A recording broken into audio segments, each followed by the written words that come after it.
At least 3 players were arrested this morning. 1 is still an active player. 2 are retired. All 3 played for the Boston Celtics. Now, NBC 10's Raul Martinez is here. Raul, this was a massive nationwide takedown. As I said, it included NBA players, coaches, and some of the most notorious crime families in the country. What can you tell us? Well, Melody, there are names that are familiar to Celtics fans. Terry Rozier played for the team starting a decade ago. Chauncey Billups played here nearly 30 years ago. He's now the head coach of the Portland Trail Blazers. Damon Jones played for the Celtics back in 1999.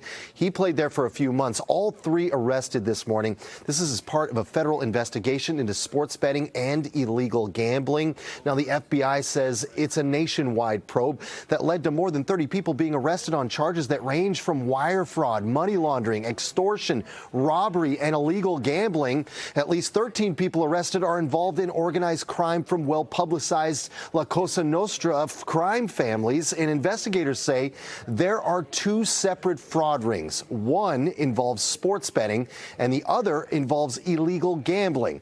Now, the sports betting fraud ring, they say, involved a scheme that exploited confidential information about NBA players and teams. Now, it involved planning around when players would be sitting out future games or when they planned to pull themselves out of games due to injury. Now, Terry Rozier is tied to that ring. He was arrested this morning in Orlando.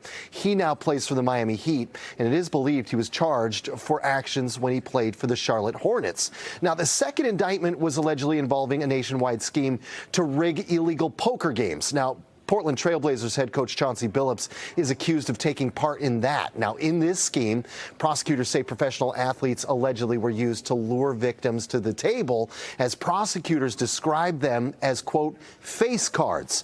Billups and former Celtic Damon Jones were so-called face cards. Now, the alleged victims had no idea that everyone else at the table was involved in this scam and were fleeced out of tens or hundreds of thousands of dollars per game. This is an illegal gambling operation and sports rigging operation that spanned the course of years.